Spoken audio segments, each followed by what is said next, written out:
নবী সাল্লাল্লাহু আলাইহি সাল্লামকে ছোট্টবেলায় জন্মের পরে, শুনতেছেন সবাই, জন্মের পরে মা আমেনার কোলে যখন নবী, তখন আল্লাহ তাআলা ফেরেশতাদেরকে পাঠাইছে, ফেরেশতারা আমেনার কোল থেকে আমার বন্ধুকে একটু উঠায় আনো, ও বন্ধুরে কোলের থেকে আনো।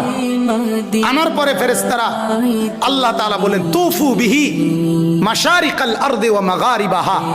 আহা, আল্লাহ তাআলা বলেন ফেরেশতারা পূর্ব থেকে পশ্চিম পর্যন্ত দিক দিগন্তে চতুর্দিকের সৃষ্টি জগতে আমার বন্ধুকে একটু ঘুরাও, আর আমার সমস্ত সৃষ্টি মাখলুকাতকে বলো যে তোমরা সবাই বন্ধুকে দেখো। বন্ধু আমি কেমন বানাইলাম,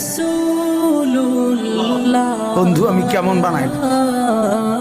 আল্লাহ বলছে ফেরেশতাদেরকে ওই আসমানকে বলো, এই আসমান দেখো মাওলা তার বন্ধুকে কেমন বানাইছেন, দেখো না, নাকটা দেখো, চোখটা দেখো, কান দেখো, হাত দেখো।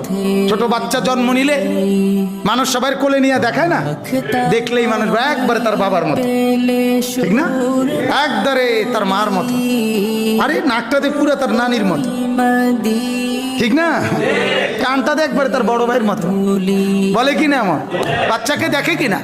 রব্বুল আলামিন বলে ফেরেশতারা আমার কায়নাতকে দেখাও, আমার সৃষ্টিকে দেখাও যে বন্ধু আমি কেমন বানাই, কেমন সুন্দর করে বানাই। আর মেরাজের রাতে 50 বছর পরে নবীজির বয়স যখন 50 পূর্ণ হয়েছে, তখন আল্লাহ নবী সাল্লাল্লাহু আলাইহি সাল্লাম মেরাজে গেছেন।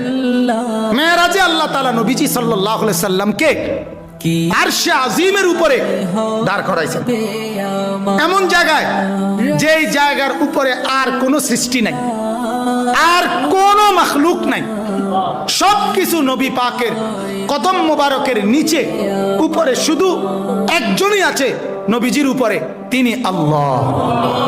তিনি কে? শুধু আল্লাহ, শুধু আল্লাহ, শুধু রব্বুল আলামিন।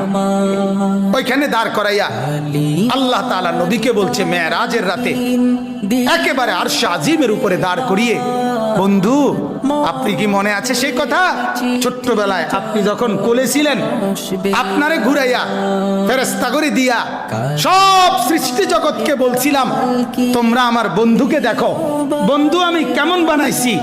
ওরা সবাই তোমারে আপনারে সেদিন ছোট্টবেলায় কোলে দেখছে, আজকে আপনাকে আমি আরশে আজিমে উঠাইয়া এবার এখানে দাঁড় করাইলাম, এবার আপনি দুই নয়নে আপনি বন্ধু দেখেন আমার সৃষ্টি আমি কেমন বানাইলাম।